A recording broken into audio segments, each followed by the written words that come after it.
actually, I never had to answer this question before. You came up with it? I came up with it. We were trying to come up with a band name that pretty much described where we were at the point when the band came together. You know, we were in other bands at the time, bands that kind of broke up and kind of didn't quite make it, and we were kind of at a crossroads in our life. Do we want to keep going with another project, or just get like a real job and start a family and do the whole American dream thing? It's like, no, we want to be. What he's trying to say is, we came from other bands. We were trying to figure out exactly what we wanted to do with this group. We had been in the local scene for a really, really long time, and we had persevered through a lot of things. So he brought up the name Prosevere, which was really bland and generic and whatever, but I mean, you see other bands like Limp Bizkit or Korn or what, they just kind of misspelled the name. And he said Prosevere. And out of the 40 other names that we'd come up with, that one just stuck. I got a Fender guitar. Yeah. Guitar. So I have Fender bass, PV amps. Eric's the big. He's the Gibson guy with the Mesa Boogie. And the Mesa Boogie amp. Yep. And that's Landon from Sore Eyes, by the way. Nice to meet you. Rocky uses Pearl. Yeah, Pearl, and he just got a TRX endorsement for cymbals. Yeah, we're endorsed by TRX now. Well, the way that worked out, we wrote that song with Jay Hall, our producer, and it was just us jamming on an acoustic guitar. And he came up with this really badass idea for a chorus. You know, and he started humming out a melody. You know, and I started singing with it, hey, hey, we're going to burn the city down. And it didn't really have any meaning at first. But the whole song came about as struggling to get out of a place that's not really supportive. It's not necessarily a city, per se, but something more like, say, you know, your parents don't believe in your dream to be a musician. Or, you know, people tell you all the time, oh, you know, you're too old for this, you need to grow up and do something different.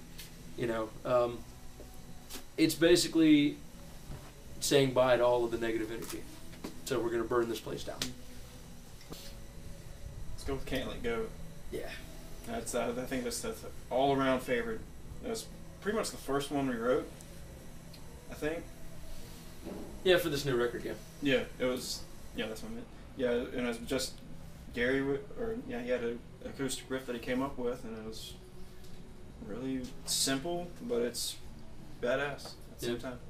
So Can't Let Go was a like, I wrote it in a really negative place, and I mean, we've had that song for 2 years now, and as we've gone along, the lyrics are the same, but they kind of changed meanings. Like, it started out negative, but it's really turned into more of a positive, kind of an uplifting song, you know. So it's pretty much the whole band's favorite, I would think. Facebook's cool, or the website, prosevere.com. That'd be the best way to reach us. Or to get the music or whatever. Or there's iTunes. iTunes. Fucking iTunes. You can buy it. Instead of stealing it, you can buy it on iTunes. And we would appreciate it. Help us out. A year from now, I want to be on the road with the Foo Fighters. Yeah, that's probably what I want. Yeah. That sound good? That sounds good. We need to work on that. That's, you know, what do you want a year from now? Well, I want my own plane. Mansion in the bus. hills. I don't want to have to drive around in that minivan anymore. For real. Yeah, on the road with the Foo Fighters. In, like, Europe. Yeah. Yeah. I mean, America's cool, but you know you made it when you're in Europe. Oh, damn. As a band, man, I think everybody kind of collectively has... What we listen to isn't necessarily what we write. But you can sometimes tell. Like, we're all... I say we're all. Yeah. We all listened to Pantera when we were growing up. We all listened to Van Halen. We all listened to, you know, even Leonard Skinner. Now, some of us more than others. You know, because Eric and I are more redneck, I guess, than him and Rocky. At least when it comes to music. But, I mean, now, dude, I'm influenced by Eric Church, Seven Dust, the Foo Fighters, of course. I mean, it's all across the board. You know, anybody that's a good storyteller, like regardless of what kind of music they write, if it makes me feel something, that's who inspires me. You know, because that's what I want to do. I don't want to just write bullshit. I want to write music that makes people feel something. Like personally, Yeah. man. Like Pearl Jam and Metallica. Those are my biggest influences on bass. Yes. Yes.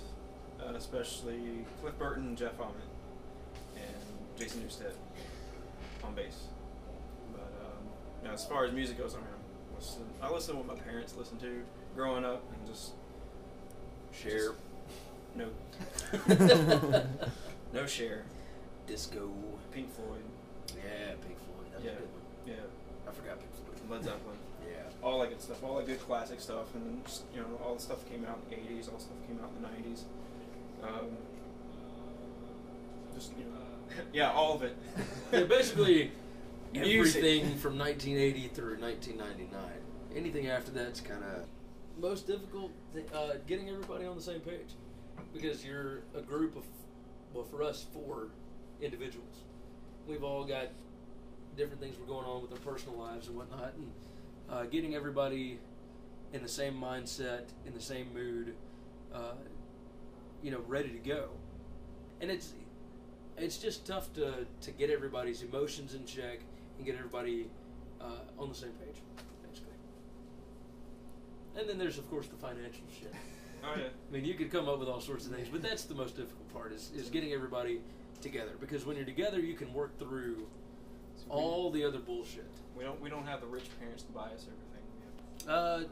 Mike from Jamheads, TRX Symbols, dudes from Sore Eyes have just been phenomenal. They're our best friends.